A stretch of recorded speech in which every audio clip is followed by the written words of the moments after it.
Welcome back to TC Weekly Live Season 25. We are the Skeleton Crew. My name is Brooke DeBlay, and this is Tony Anderson. In international news, it has been 6 months since Russia's invasion of Ukraine. As many of you know, on February 24th, 2022, Russia invaded Ukraine, a war that began in 2014.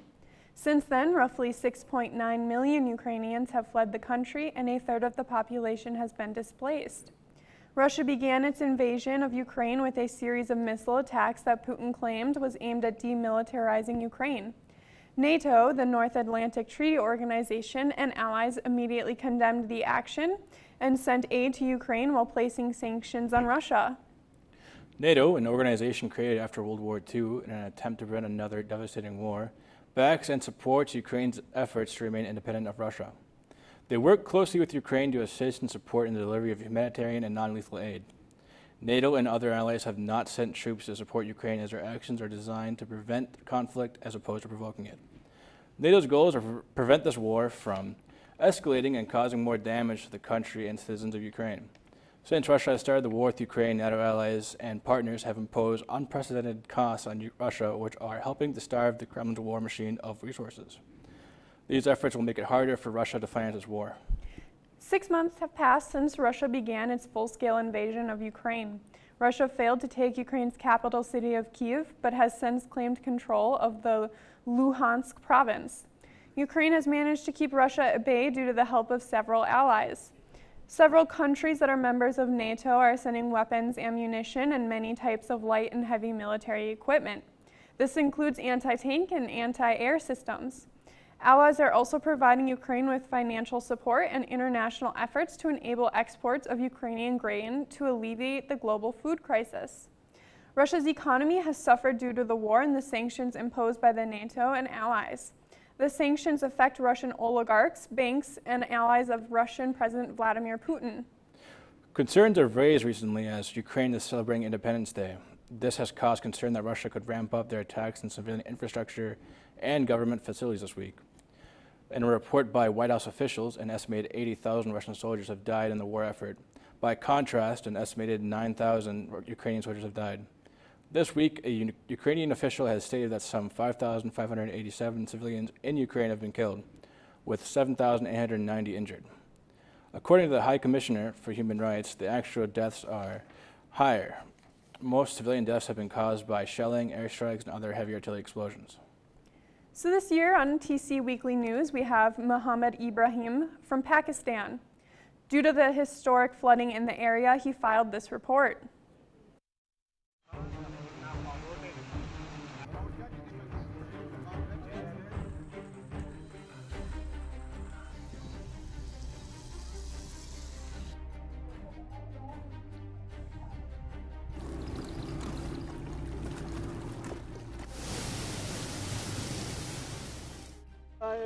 Road में पड़ा हूँ असे को 5 दिन थिया न ration न तंबू ऐसेरा छोटा बच्चा और मी मथू बारिश है कुछ भी नहीं है न तंबू है बीमार से बच्चा नंढा मर जाएगा। सूरत हाल ये है कि सारा सामान हमारा डूबा हुआ है घर और मेरे तो झोपड़ी एक कच्ची छत है वो तो बिल्कुल टूट गई है और ये है कि सारा सामान हमारा पानी के अंदर बह रहा है और यहाँ पर ना इतने सारे जानवर पैदा हो गए इस पानी के अंदर यहाँ तक कि यहाँ पर सांप निकल चुके हैं जो बच्चों को 2-3 बच्चों को तो काट चुके हैं जख्म हो गया बुखार में मुब्तला है यहाँ कोई मेडिसिन वगैरह का भी यहाँ पर कोई इंतजामात नहीं है।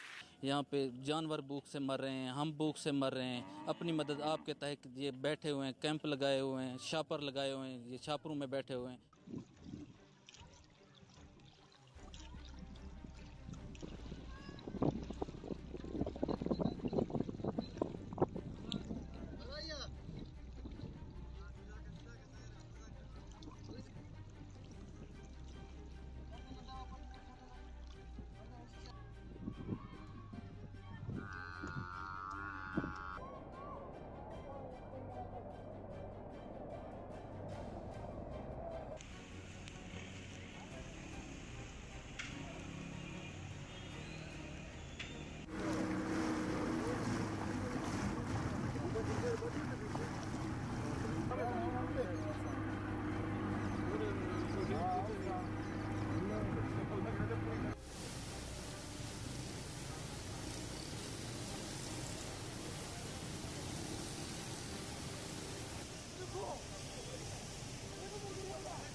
In national news, on September 3rd, certain cinemas are having a $3 movie day. Ever since the pandemic started, cinemas have been hit hard. With this discounted day, they're looking to make some noise during such a quiet time for movie theaters. Major chains such as AMC and Regal Cinemas are part of the National Cinema Day. AMC also tweeted out that they will offer a $5 drink and popcorn combo. Thanks for the update, Tony. In local news, the DNR announced that fish collected from the Fox River in Lower Green Bay are dying off due to a bacterial disease. The disease, known as columnaris, is a common and widespread bacterial disease in freshwater fish. It causes yellow, brown, or white lesions on the skin, fins, and gills. The disease is most common during late spring and early summer when the water heats up. Reports of dead fish started on June 18th. The DNR conducted a 2-week investigation into the deaths. According to Nicole Neatlisbach, a DNR aquatic veterinarian, it is unusual to see a large die-off of wild adult channel catfish, but they are known to be susceptible to columnaris. It is possible that warm weather and high levels of organic matter in the water from recent rainstorm runoff created a very favorable environment for Flavobacterium columnar growth during the catfish spawning season. About 99% of the dead fish were channel catfish. Thanks for the update, Brooke. In NWTC news, NWTC President Dr. Raffin is retiring. It has been a long 25 years for the president since he joined back in 1997 from New Hampshire. During Dr. Raffin's tenure, he has established himself as someone who brings leadership and dedication to improving education on the collegiate level. Dr. Raffin's retirement plans are to give back to the community with a big focus on housing, disaster relief, and education. That's all for today. Thanks for joining us, and be sure to tune back in on Thursday for Skeleton Crew.